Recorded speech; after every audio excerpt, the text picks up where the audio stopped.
खुलुमबाय दिनै 10 जानुवारि 2024 बुधबार बाक्सा जिल्लानि सिङाव थानाय सिमला पुलिसा अपारेशन खालामनानै आयेननि बेरेखा ड्राग्सनि फालांगिरि खालामग्रा 7 दायनिगिरिफोरखौ एरेस्ट खालामदों। हमजानाय दायनिगिरिफोरनि मुङा जाबाय हितेश गयारी 32 बोसोर बैसोनि, जानिन बर' 24 बोसोर बैसोनि, मिंगिं मुसाहारि 20 बोसोर बैसोनि, धनजित बर' 26 बोसोर बैसोनि आरो राकेश गयारी 29 बोसोर बैसोनि। तामिलनाडु रायजोनि तान्जावुराव सासे 19 बोसोर बैसोनि सिख्लाखौ गावनि बिफा आरो नखरनि बाय बाहागिफ्रा अरजों सावनानै बुथारदों। बुथारजानाय सिख्लानि मुङा जाबाय नवीन। सिख्लाया गावजों ज' फरायजाबनाय सासे दालित थाखोनि बा दुखिया थाखोनि सेंग्राजों जुलि जाखुमादोंमोन। नाथाय बिसोरनि जराखौ सिख्लानि नखरनि मानसिफोरा गनायाखैमोन, बेनिखायनो बे जाथायखौ खालामदों। महाराष्ट्रनि तानि सिटियाव सासे सुबुङा पिस्तल साफा खालामबाय थानाय समाव हरखाब पिस्तला फायारिं जानायाव 3 सुबुङा जोखोम जादों आरो पिस्तला लाइसेन्सनि पिस्तलमोन। गुलि गावफ्लांजानाय पिस्तल बिगोमानि मुङा जाबाय मोहम्मद शेख। बे समाव जोखोम जानायफोरखौ फाहामसालियाव फाहामथाय होगासिनो दङ। तेलेंगानानि सांगारेड्डीया गंसे लुबाय थानाय गिर्जानि स्लेबआ हरखाब बायना गोलैनायाव 10 लेबारफोरा गोब्राबै जोखोम जादों। लेबारफोरा खामानि मावबाय थानाय समावनो बे जाथाया जादोंमोन।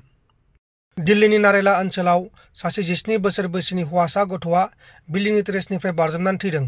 थैनाय गथ'नि मुङा जाबाय मायांक 17 बोसोर बैसोनि। नाथाय मायांकआ गावखौ फोजोबखो ना सोरबासो नाख्लायखो बा बुथारखो बेखौ दासिमाव रोखा खालामथ'नाय जायाखै। दा बे जाथायनि सायाव नायबिजिरनाया सोलिगासिनो दङ। नगाव जिल्लानि जिल्ला बेंगिरि एबा डिसिआ खौरांगिरिखौ गाग्लोबनायनि सायाव क'क्राझाराव खौरांगिरिफोरा गोख्रों बिजाथि फोरमायदों। ক্লাবৰ সমূহ সদস্যবিলাক আমি কোকৰাঝাৰ প্ৰেছ ক্লাবত আহিছোঁ এটা প্ৰতিবাদ জনাবলৈ। এই প্ৰতিবাদটো হৈছে আমাৰ এজন অসমৰ প্ৰতিষ্ঠিত আৰু চিনিয়ৰ জাৰ্ণালিষ্ট দীপংকৰ মেধি, তাই এজন আয়ুক্ত নগাঁৱৰ, মানে ইমান উচ্চপদস্থ এজন মানুহ, আমি এডুকেটেড বুলি কওঁ, তাৰ দ্বাৰা এনেকৈ এটা মানে গৰ্হিত কাম হৈছে যে তাক ফিজিকেলি এছল্ট কৰা হৈছে। এইটো কেতিয়াও মানে সভ্য সমাজত আমি মানি ল'ব নোৱাৰোঁ। তো আমি এইকাৰণে আজি কোকৰাঝাৰ সমগ্ৰ অসমৰ লগত আমি কোকৰাঝাৰ প্ৰেছ ক্লাবতো আমি চবে আহি আমি এইটো তীব্ৰ প্ৰতিবাদ জনাইছোঁ ক্লাব ড্ৰেছ পৰিধান কৰি। আৰু আগতে যাতে এনেকুৱা গৰিত কাম নহয় তাৰ কাৰণে আমি দাবী জনাইছোঁ আৰু উচিত তদন্ত হ'ব লাগে। কাৰণ প্ৰশাসনিক বিষয়া এজনক যদি কোশ্চেন সোধোতে তাক যদি এনেকুৱা ফিজিকেল এছাল্ট কৰে এজন সাংবাদিক, তথাপিও জ্যেষ্ঠ সাংবাদিকে, আৰু তেনেহ'লে কমন মানুহৰ প্ৰতি তাৰ কি ব্যৱহাৰ বা কি আচৰণ হ'ব, এইটো আজি সমগ্ৰ অসমত এইটো এটা কোশ্চেন উঠিছে।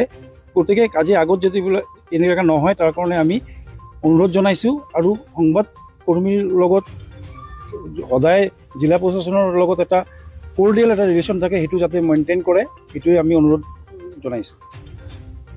কি দাবী জনাব আপুনি? প্ৰথমতে মই যি নগৰ জিলা আয়ুক্তগৰাকীয়ে এগৰাকী সাংবাদিকক শাৰীৰিকভাৱে অপদস্থ কৰিলেই সেই কাৰ্যক মই গৰিহণা দিছোঁ আৰু ৰাজ্যজুৰি এই প্ৰতিবাদ অব্যাহত আছে। কোকৰাঝাৰ প্ৰেছ ক্লাবেও তাক সহযোগ কৰিছে। গতিকে আজিৰ এই প্ৰতিবাদী কাৰ্যসূচীৰ জৰিয়তে ভৱিষ্যতে যাতে সাংবাদিক তথা সংবাদ মাধ্যমৰ ওপৰত এনেধৰণৰ কাৰ্যকলাপ সংঘটিত নহয়, জিলা প্ৰশাসনৰ মুৰব্বীয়ে হওক বা আন বিভাগৰ মুৰব্বীয়ে হওক যাতে সংবাদ মাধ্যমৰ লগত এটা সুসম্পৰ্ক বজাই ৰক্ষা কৰে আৰু যিগৰাকী সাংবাদিক অপদস্থ হৈছে সেই সাংবাদিকগৰাকীৰ ন্যায়ৰ বাবে যাতে प्रयोजनीय व्यवस्था ग्रहण करे तार बे सरकार और प्रशासनर उसरत मैं दाबी जनायसु। नोंथांमोन दिननि खौरांफोरा बेखिनिल'मोन। बेखिनिसिम नायनायनि थाखाय नोंथांमोननिसिम रोजा रोजा साबायखर। गोजोन्थों। एसेनोसै। जय बर' हारिनि।